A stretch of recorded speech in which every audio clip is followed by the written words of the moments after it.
Hey there, everybody. I hope everybody is doing well. Today I have the Werenbach Leonov B.T.O editions. Now that's a mouthful if there ever was one. And let me try here first to get into what this video review is going to be. Of course, I'm going to talk about the watch. I'm going to show you the watch. I'm going to talk about my likes and dislikes. But there is so much information about this watch, about this company, about how these dials are made and everything else. I could probably talk for 25, 30 minutes here on video, and I don't know if I would cover everything. So I'll get in more in depth in the written review, in the written article at watchreport.com. I will have that linked in the description below.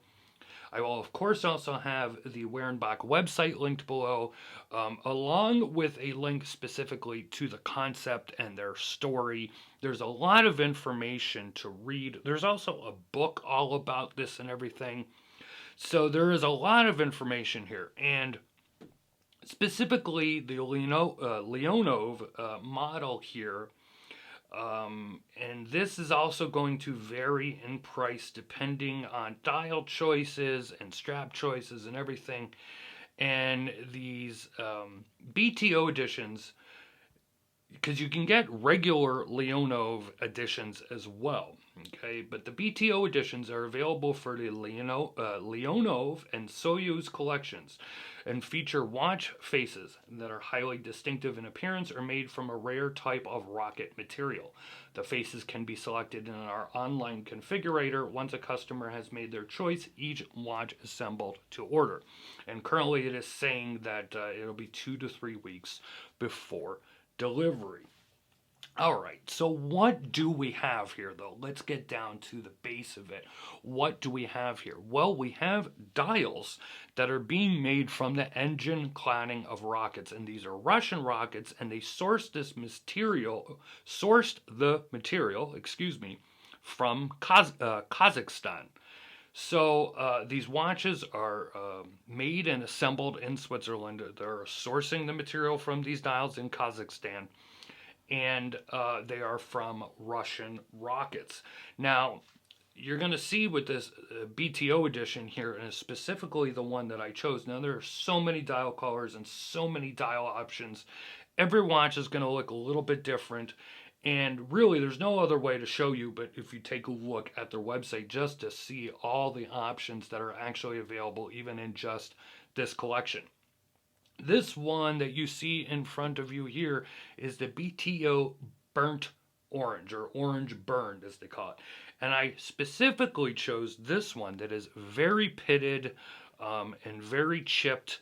It shows, it's taken from a part of that rocket that is, that was really chipped and used up and banged and dinged up, if you will. Now, all of these models specifically are going to be in brushed steel, but you're going to have two different case styles here. And it's the same case, really, it just has an extra crown. This one is the LS. It has the extra crown, as you can see, at the 2 o'clock position. There is also an AU model, and that deletes that second crown. It also deletes about $150 off the price. Now, you saw the pricing there on the screen. This is not a cheap watch. But if you don't go for the BTO editions, you're looking at more like $1,100, and it still has the Swiss Automatic SDP 1-11 movement. So, okay, when you take a look at this dial, what's interesting is that the watches actually come with the outer piece that they cut the dial from. You'll see that here on your screen. Now, of course, that's, it's of no use to you. You're not going to carry that around in your pocket and be like, hey, the dial of my watch here came from this square here. This is where they cut it out, and this is the piece from the Russian rocket and everything like that. But it is really neat to see. They definitely didn't have to include that. And I think it's really cool to see and know where your dial actually came from, and here's the piece that the actual dial was cut out of and everything like that. That's actually pretty neat that they include a piece of that from the rocket. Otherwise, when you're looking at the watch, it is a very simple three-hand. Of course, you do have that nice date there at the 3 o'clock position. And I like how they gave it a nice big round circle. Even though it's not magnified, it is really easy to see that date, at least especially against this orange dial here. And again, this orange dial, you know, that you could see it was very pitted and everything like that, the burnt orange here, and you could see a lot of that underneath dial. And what's interesting is when you really get close up, I kind of like look at it and go, how was this watch, I guess, put together? How is this dial exactly made? Because when you look at the pitting and chips of that part of the rocket engine cladding here that makes the dial up, it actually kind of goes over some of those hour markers. It's literally cutting in to some of those hour markers in the loom and paint and everything like that. So I'm not sure, of course, I'm not an engineer, I'm not a watchmaker, I'm not exactly sure how they're putting that together, but it does make for an interesting dial, of course. And of course, if you want something that's a little more cleaner looking, you can choose those options as well.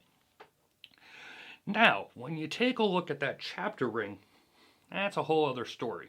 So on the LS model here, you have that second crown, and that second crown operates that inner bezel, inner chapter ring. But when you take a close look up, you see things like rocket altitude and orbit and things like that. Things that are, you know, pertaining to this design and style of this watch being a space, you know, an actual space rocket, and they're making the dials from that. So they're incorporating that theme into the dial and the chapter ring there. And it's, of course, incorporated when you see the back of the strap, you'll see they're trying to incorporate that all into the design of the watch. It's on the side of the case as well. You kind of have markings there and everything. But that means that it's that second crown just does nothing. It's not, I mean, it rotates the chapter ring, it rotates that inner bezel, if you will, but it has no real functionality for any of us. There's no functionality to that. So what you're getting then is just the aesthetics of that second crown on the case. And as I said, that jumps the price up from, if you look at the price of the AU model that doesn't have that second crown, you're looking at $1,631. You jump up to $1,727 for this second crown. Now, if you get that AU model has more of your normal chapter ring in there with your, your minute tracker on it. A little more useful than what you have going on with this one. So let's go ahead and get into the case here, but you have a really nice, solid, blocky style case here. And one thing I want to convey, it is a blocky, I don't want to say unrefined, because it's a very, very well made case and very well finished. But it just has kind of that blocky, almost unrefined style and feel to it. Everything's angled, everything's blocky. The screw down crown works really, really well. You have crown guards there. The inner chapter ring crown as well screws down. Everything is very solid and just a very nice finished and well fitting case, if you will. Now, like I said, that second crown really doesn't do a lot. And one thing I want to point out when it comes to this case, and I want to talk about the weight. So this is a 40 millimeter case, and on the website though, they list it as 112 grams. Well, I weighed it, I get 87 grams.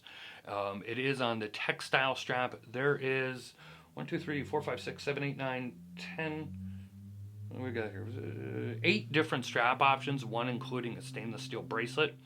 I'm not sure what strap that they weighed this on that would bring it up to 112 grams unless they weighed it on the bracelet. But if you weigh it on the bracelet and the case is only 87 grams, to me it would go a lot higher than 112 grams on a stainless steel link bracelet. That would have to be an extremely lightweight bracelet to only go up, that little bit. So I'm not sure where they got the weight from. I weighed it 112 grams, or excuse me, 87 grams is what we're looking at. You do have that see-through case back, so you can see the STP 1-11 movement. I really like the case. There's just something very, very attractive about this case.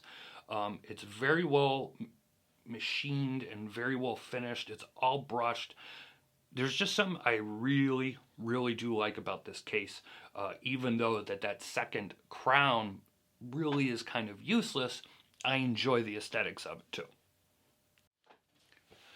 Now, as I said, you do get 8 different strap options here. This is the textile strap. So it's a black textile strap, nylon textile strap, and it has a rubberized backing that has, I guess I want to call it space or rocket markings and characters all over the back of it, I guess to go along with the theme of the watch.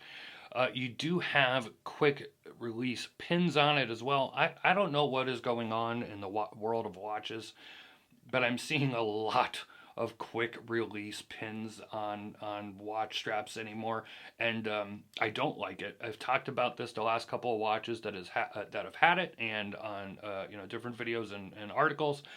I prefer just regular pins. Quick release pins seem to break. There's always the possibility that they'll break, that the spring will break in the little bar and the little arm. I don't like it. I don't know why this seems to be the trend, that they think, people that are buying watches don't know how to take a little tool and release a spring bar. I don't know what the deal is. You do have a nice solid buckle on here. I like that. Has a nice weight to it and it looks good. But when it comes to this strap, you see me putting it on here on my 7.5 inch wrist. And by the way, this is a very short strap. I'm not sure what length they sent me.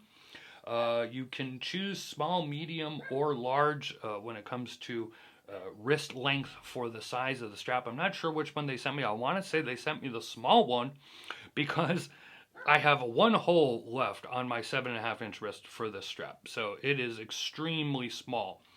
But more importantly, it is extremely uncomfortable. It hurts. It's extremely very uncomfortable. I actually tested this watch out and wore it on a different 22 millimeter strap.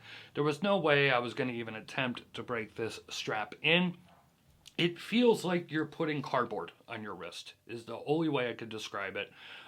It needs a very, very long breaking in time, in my opinion. I wasn't about to do it. It's just uncomfortable. Now, there are other straps. You can choose a native strap, rubber straps, as I said, a stainless steel bracelet. But I get what's going on with this watch and all that is going into building these dials and sourcing these dials and everything like that. And the case itself and the dial and everything, it just doesn't come across as a cheap watch. It does come across as an expensive watch, even if it's a little bit of a novelty. All of this does not seem to be cheap to me, but then to me, the strap could have went way better with the strap. Even just looking at the leather strap options on their website, they don't look that great to me. The bracelet is like a 5-link engineer style bracelet, but it doesn't have solid end links, so it's just like a generic bracelet. That's a letdown. They didn't go and develop. It seems like they spent a lot of time and money on these cases and dials, which is great, but then they kind of dropped the ball when it comes to the straps and bracelets, at least in my opinion. One thing, when I was looking at this watch, especially after I first got it and everything, and I was looking at the dial, and I thought, well, with the way it is, how is the loom going to be, just the way this dial is made? Fortunately, the loom is actually pretty good, as you can see. So if you do like loom, if loom is an important part of a watch for you, this one's pretty good. I mean, it's not going to be, it's not a Loom Tech, it's not Seiko loom, but it's going to do the job. So, in summary here, and like I said, there's a lot more information that I will try and put in the written article at watchreport.com, but also just go to the Werenbach website. There's just a lot of information, and even if you're not interested in the watch, go over to the website and just read all about how they, sourced these dials and how they came up with these watches and everything like that. It's actually a pretty cool story, and if you're a watch nut, you'll probably enjoy it. Furthermore, there is a lot of other collections or models that they have. So cheapest is their Mach 33 collection. It is a quartz that starts at $309. Then you have the Leonov, which is, they start at $1,100, but they're going to have different dials and they're not as customizable as these BTO editions, which start at $1,757. And then you have the Soyuz rocket watch that starts at over $5,000.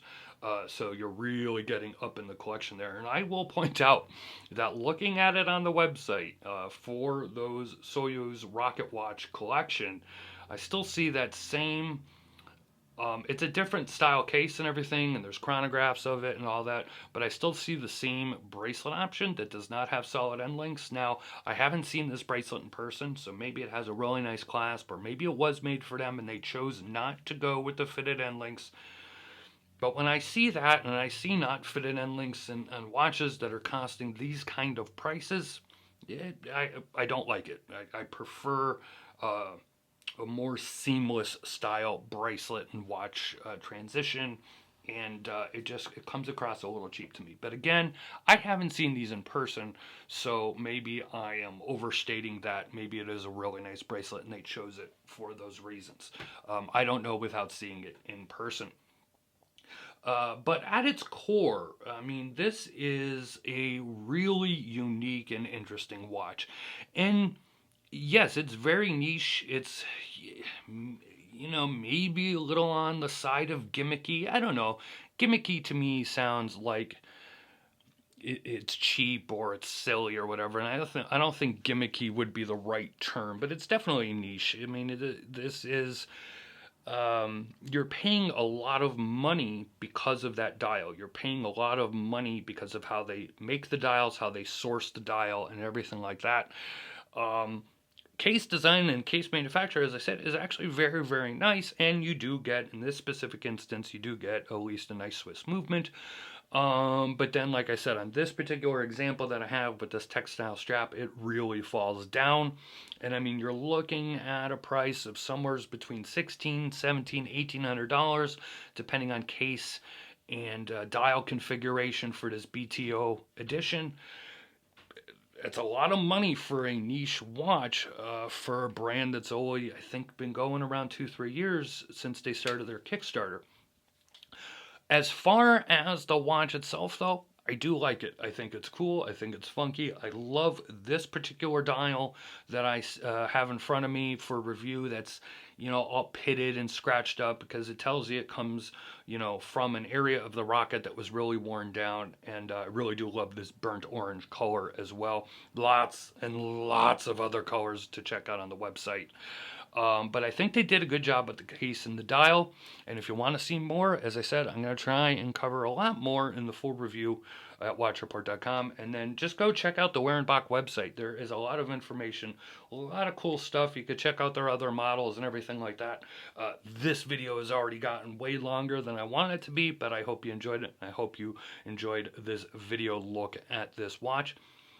As always, if you're not subscribed, hey, if this is your first time here, go ahead, hit that subscribe, hit that notification bell. That way you never miss any of our content here at Watch Report. Leave a like or a comment down below. Always appreciated. Follow us on social media, Facebook, Twitter, and Instagram. Thanks for watching. Talk to you on the next one.